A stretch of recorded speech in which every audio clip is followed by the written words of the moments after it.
Welcome to Empowered by AI. I'm Michelle Muncy-Silva. This podcast is for women building what's next and using AI with intention. In Season 6, you'll hear from founders, educators, creatives, and builders who are actually using AI to think better, work smarter, and move with intention. We're learning from conversations about readiness, literacy, and taking action, because every episode gives you ideas you can use immediately. Let's get into it. All right. Well, good. Ladies, we are so blessed today to have Suzel with us, and she is going to wow you and she is going to make you think.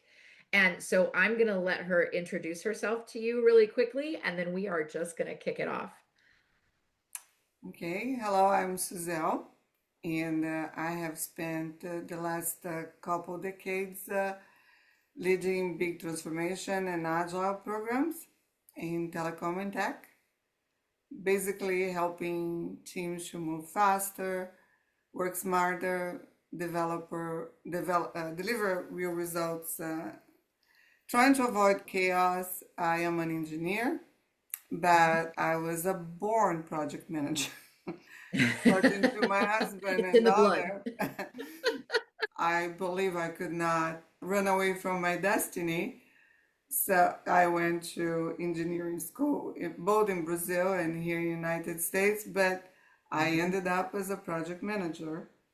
And I have managed PMOs in the past, and until I decided to open my own business, which I did in the beginning of this year. I love it. Okay. And I think there are so many of us that are reinventing ourselves right now. I think there are so many women who are doing that. What's the first mindset shift that you think that they should take to kind of step confidently into this reinvention? I don't think you can step confidence with confidence on the reinvention. Well, we're just going to rip off the Yeah, band-aid then. yes, because it is. I thought that I was ready, and mind you, I have been teaching teams to be agile for the past 10 years, and agile is iteration, right? So you do a little bit, and you learn from that, and you go back and start again. You retest, and so you can have a better product. When I started my business, I had to have a plan. I needed to know how much money I was going to make. I needed to know everything. And life taught me that that was not the case. And things started flowing much better when I accepted that I just needed to calm down and let things happen. I had done AI courses for the past 2 years, and it seems like all the pieces started coming together in terms of what I wanted to do. But what I'm doing today is completely different from what I had planned in my engineering mind. So I think one of the things we need to do is accept the changes and understand that be more of an observer of our own lives than wanting to control everything. Isn't it interesting that so many women have that? I think some might think of it as perfectionism, but really what it is it's this attempt at control. And I Absolutely. think it's fascinating that you're articulating that because I hear so many women say this, well, it wasn't quite perfect yet. Or, oh, wait, no, I wanted to tweak this before I made it public. Or, oh, I don't want to take that step quite yet because this hasn't been worked out yet. Absolutely. And I thought that I had to be Mr. Einstein on AI before I went out and did something. One of the things that actually amplified my community today, I was with the kids on a very long swim meet, and I could not see them from where I was because it was an Olympic venue.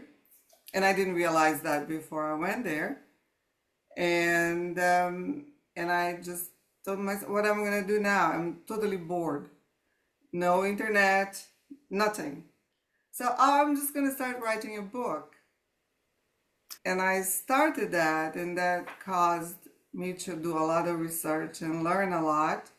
And because of the book, it opened up so many doors and meeting women from the AI community, learning a lot from them. So I never planned to write a book. And I wasn't planning on coding tools either. I was just, I'm gonna do project management somewhere and you just have a plan, but then life makes Gets in sure the that way. it's something different. Oh my goodness. So what did your book end up becoming? What is the name of your book? My book is called AI Powered Business Transformation from Strategy to Execution in Weeks. Oh my goodness. We are going to have to link to that in the show notes so that people can see that. That's wonderful. All because you were bored.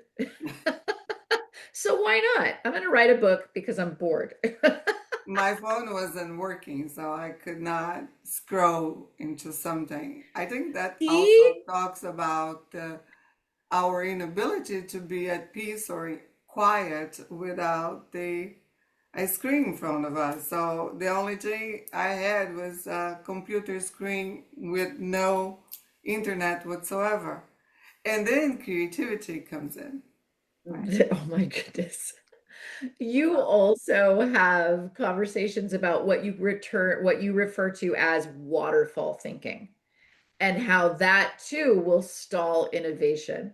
So, how does someone running a small business or even a solo entrepreneur recognize it when they're operating in this waterfall thinking?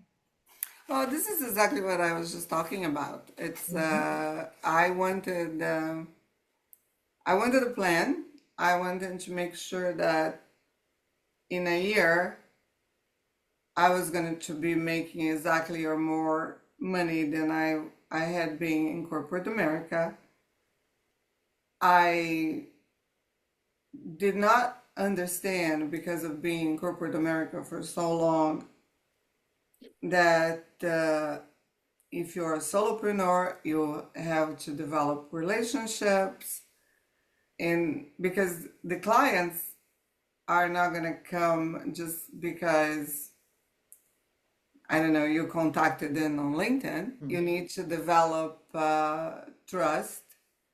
There were so many things that I needed to learn that I had no idea. So it was an incredible path of discovery. And the waterfall thinking, if you get really attached to it, you just get paralyzed because things will not go the way you want them to go. It's not according to the plan. And many times I stopped and I'm just going to go get a job. I cannot stand the fragility and vulnerability of not being in charge of my own destiny. Yeah. And you talk about that danger of staying in safety for too long. It's much safer to go get a job, as you pointed out. What does strategic courage look like for an entrepreneur? It's actually to pursue your dream, right? Mhm. To actually, it takes a lot of courage to pursue a dream. Yeah. And I had not realized that I thought that what I had was going to be enough to, I don't know, it was just going to fall in my lap. I think it is the mistake because when you have, yes, you're in corporate America and you're growing and it's very predictive.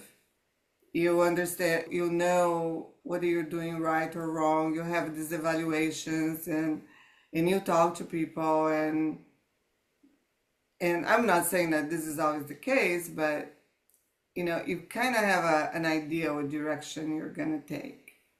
Mhm. When you are out there trying to make it on your own, you need to develop a community. So my advice to women that want to go out there is just start developing the community before, and actually putting your feet in the water before you just, this is what I'm going to do. Because it's not, so shocking. Yeah. Yeah. And I know for small teams, for solo entrepreneurs, they're leaning on AI to help them do more things and get their feet wet, get Mhm. themselves dipped into this. So what does a modern AI enabled version of project leadership look like when you're stepping out of the bureaucracy? Everything that is repetitive, you can use AI to do for you. Um, Actually, I have been using AI for so many things. I was able to, I have two colleagues that co-authored the book with me, and we were having a book signing, and I had shots of them, and we needed to get a poster with all of us in suits and all that, but we didn't have that. I found a tool, I wrote a prompt that created all of us in beautiful suits and offices like I designed in my mind, with wood furniture. So it was, and everybody at the book signing was asking, where did you take these pictures? It looks absolutely great, and um, and it was AI. Yeah. I don't know. I don't know how I lived without it for. Right Um, now that we use it for so much, right? yes, and workflows for clients. We have a client that we created an assessment according to his industry, because you can create a general assessment and then you can tweak that with a change on your prompt that will go be geared to that particular industry. That has been helping a lot. I don't even know that, decision making. There's a lot of tasks that now you can ask the tool to go and do research for you. Hmm. I have a website, and we designed a tool that actually go to LinkedIn and look into our websites, because we have our website URL in LinkedIn, on LinkedIn, and it tells me how I am positioning myself against other solopreneurs that are doing the same thing. And Hmm. amazingly enough, the advice in terms of what I have to do to improve my website was pretty amazing. And we did that using Mind Studio, which is Love that. And Vibe. you, oh, sorry. Yeah, it is a Vibe tool, right? Vibe coding. Yeah. Yeah. And you've built and deployed like 30 plus agents Yeah. across telecom, travel, tech. What patterns do you see in agents that drive that the fastest return on investment? How could a small business owner borrow some of those same principles? One of the things that, if you have an idea, it is very useful to test that idea, right? Because um, we don't know how it's going to look like, if it's going to provide the information that you need. You don't even know, how you're going to input the information. Mhm. This is up to your client, and sometimes in our imagination, we don't stop to think about it. I have built agents that clients could not use because I had to be inside their firewall, meaning I had to be connected to all their systems, and it becomes very cumbersome then because you have to connect to billing systems and in their network. So we are small. So if you have a small client, a small business, maybe it's just easier to design an app where they give you a spreadsheet and you input their spreadsheet into the agent, and the agent gives them the information that they need, whether it's a dashboard, a report, because sometimes integrating everything is not the fastest way. And what we want is to give our clients results almost immediately, right? So they can see the value of that. And later on, you can start integrating. Yeah.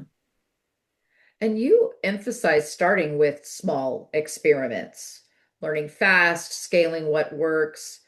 Do you think that you could maybe demonstrate? I mean, feel free to share your screen, how you would guide and a system or maybe vibe code something so that the listeners can see it as well? Absolutely. I will be glad to do that. And I have actually done several agents, and they are very fast. I would like to tell your listeners there are many tools that do not require any coding. If you have an idea, I would recommend first just go to one of your large language models, which is what we call AI tools. Go to ChatGPT, Claude, Gemini, whatever it's your preference, and say, I want to write an agent that does this, that, and the other, whatever your idea is. The tool will give you a prompt, and you just need to copy and paste the prompt into a vibe tool. Vibe tools are Lovable, Mind Studio, there is VO, so there's several of them, and if you don't know one, I'm sure you can Google it. And you paste your prompt, and the tool does it for you. And then when you look at the result, you can say, well, I don't like this color. I don't like the way you do this or input that. But you are talking to the tool, and it keeps changing it for you. So A lot like iterating with Chat GPT. Yeah. yes, I think creating these small agents is not difficult at all. I think it's a mindset issue. We have a very difficult relationship with machines.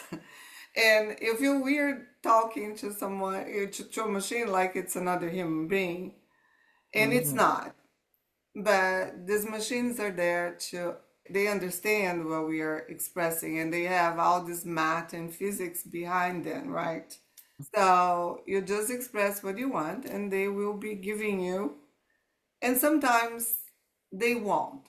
Just leave it alone for a day and come back to that and start working with that again. Because I have done my share of trying to break all these tools and getting really frustrated and actually exchanging words with them.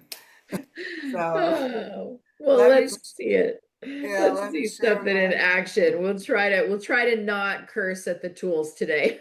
No, we won't. So what I did, so we wouldn't have a lot of spending time trying to guess how to write a prompt or so on. I prepared the prompt, and let me see. It's here. This is a tool that is actually very good for any small business out there. And you can change the questions. And when you give the report to your client, they get really impressed with the information and the suggestions for them to improve, change. So I would suggest that anybody that's starting a business start with a client readiness assessment tool. We do that with our clients, and you can tweak that for construction, for IT, whatever, and you change that on the prompt. So the task for the LLM, and I did this prompt using ChatGPT. You ask 5, 6 questions of your customer about their maturity, their goals, constraints, and urgency. And we are going to convert the answers into a readiness score, how strategic, data process, cultural, leadership.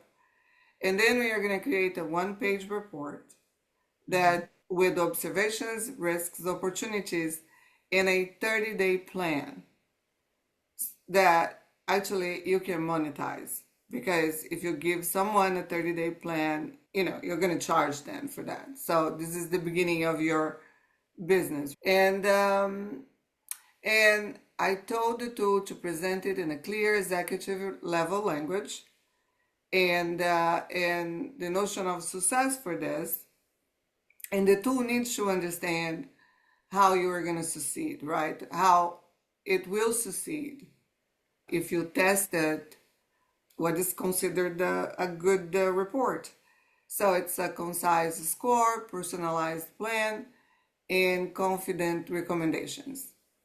So the agent is going to do that. So I'm going to just copy and paste this. As I said, I just gave the tool an idea, and ChatGPT gave me that.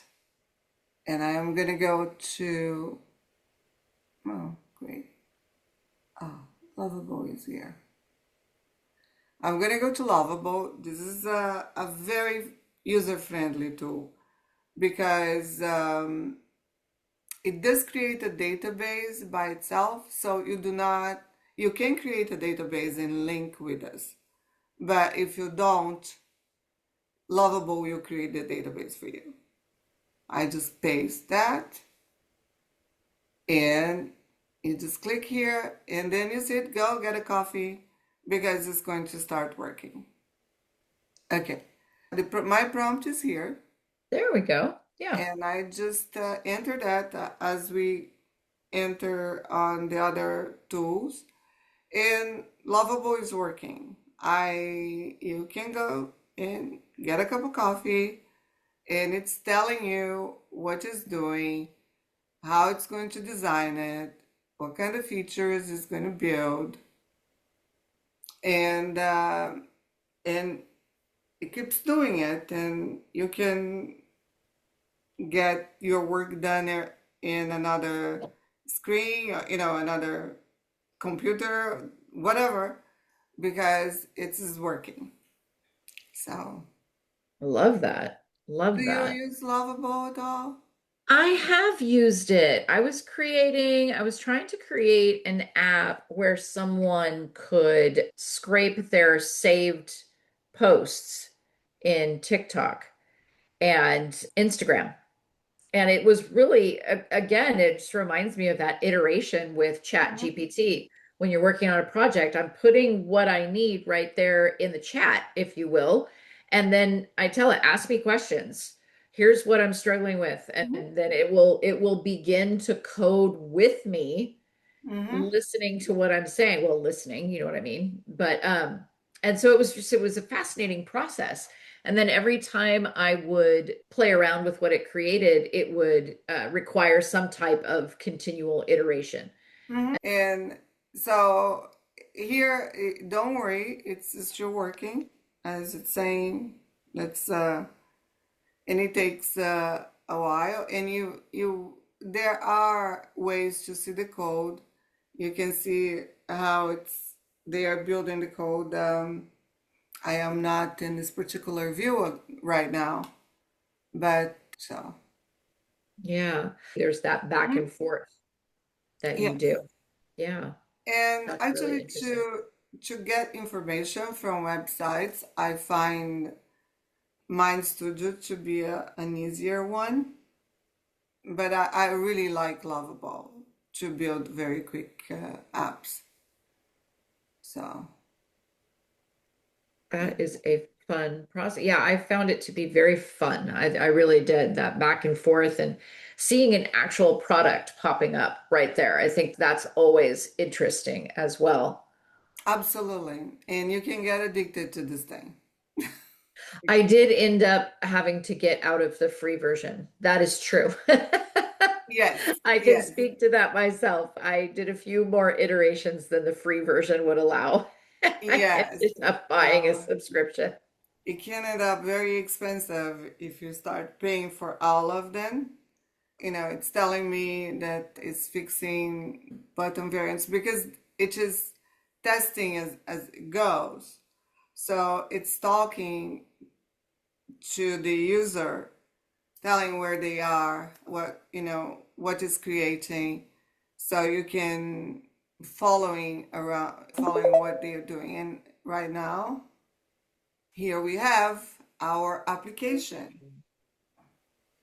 Look at And so you can begin your assessment.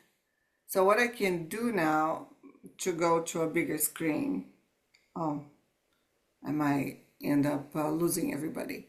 So we will test it here.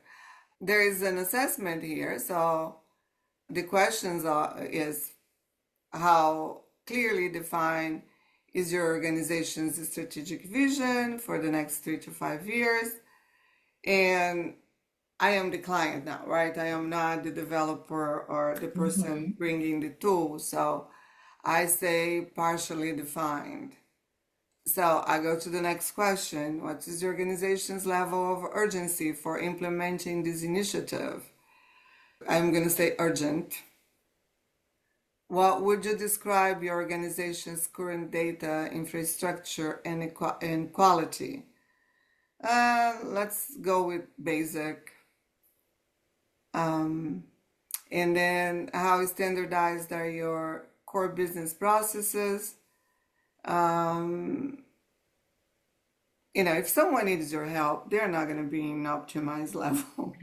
We're being Uh, honest now. yes. And how would you rate executive sponsorship and commitment to change initiatives? Which means, are your executives okay with these changes or they are going to sabotage you, which happens a lot.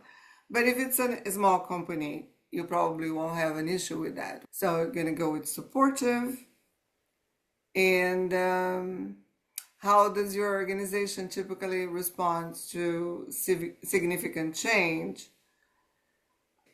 Let's, I don't know, we can go with adaptive, but the bigger the company, the more you're going to be in this area, resistant Mhm. and cautious, as you probably know. And what constraints might impact this initiative's success? We have moderate constraints. It can be money, can be anything. So here you have your readiness level is 53%. So you are developing it. And the executive summary is going to give you the risk assessments, observations, what are the high risks, medium risks, and what are your opportunities. This is a SWOT, right? Analysis. And then it is going to give you your 30-day action plan, which at this point you give it to your client. And if they are interested in working with you, you will start developing a very detailed plan, which Mhm. you can actually write another app for that. So That's fascinating. And they can just download it right there. yeah, actually you would go to publish, Hmm. right? Because it would be when you publish it, you will be like a website, a regular website, and you will give the URL to your client, and then they can download the report. Okay. Because what we are doing here is previewing the app and testing it pretty much. Yeah. And then I'm sure there's a level where if you wanted to create a lead magnet, you could end up attaching it to your email provider. Oh, absolutely. You can do that through connecting it to Zapier, and if you and then Zapier would be sending emails with the contents of the report. Fascinating. And there are other options too, but Zapier is usually what I use. I appreciate so much you showing us this because it just demystified. A lot of people look at vibe coding and they're just like, well, maybe that's for somebody else. Maybe that's not for me. But you're just demonstrating how this is really so accessible for Mhm. someone to begin playing around with. And they can end up with something that is just kickstarting their thinking with no time at all. And it is fun. My sister was going to travel to Europe and then get on a cruise from Italy to back to Brazil. And they were going to stop in several cities in Europe, and she wanted to visit historic places, but close to the port because they're very limited. I don't know, arrives at 8 o'clock and leaves at 5. So I designed an app for her that show locations, which place she could go. And then I ended up getting it very complicated with restaurants and what kind of weather it was going to be. So, but if you're building something and you don't know how to continue, you can go to ChatGPT, for example, and say, I am building this. Mm-hmm. Give me step by step, like you're talking to a 5-year-old. And Mm-hmm. it will. It Yeah. teaches you how to do it. That's the part that's so fascinating to me is that there really isn't that barrier anymore, right? You don't need to be a coder. As you said earlier, you don't need to be an Einstein necessarily around this material, but you can definitely still dive in and experience it. Yes. And you can actually go to ChatGPT. Claude is better for this. And say, write the code, I don't know. You can do Python, you can do any other language of your preference, and say, Mhm. write me the code in this particular language to do this. And it will give you the everything. And you just need to copy and paste. I love it. I love it. Thank you so much for sharing this Welcome. with us. I so appreciate you. You're most welcome, and I hope this actually breaks some barriers from women. People are, in our conversations, people are really not afraid, but AI is not something that people totally understand yet. And I think there's an element of fear, which is normal, and using these tools. And the tools are easy. I think as long as we change our minds, it can help anybody. Well, as people, I am sure, want to connect with you, where are they going to find you? I am on LinkedIn, and Mhm. I probably am the only Suzel in there. I believe you are. And to actually to complicate matters, my name is Wyville Jones, so I am the only person with that name. And we will make sure that we connect them in the show notes as well. Not Suzelle, very thank difficult to you. find. The only one, the only one. You're Yeah. unique. Yes. Thank you so much for joining us tonight. It has been a privilege. It was a pleasure talking to you, and I hope it helped other people. Thank you. You've been listening to Empowered by AI, and I'm your host, Michelle Muncy-Silva. If something from this episode clicked, don't let it stop here. Take one idea and try it out this week. And if you want to go deeper, head over to the Empowered by AI the Slay Effect YouTube channel, where you can watch demos and walkthroughs from our guests today and so many others. Like, subscribe, and join us there so you don't miss out on what's coming next. All the links and resources are in the show notes. I'll see you next time.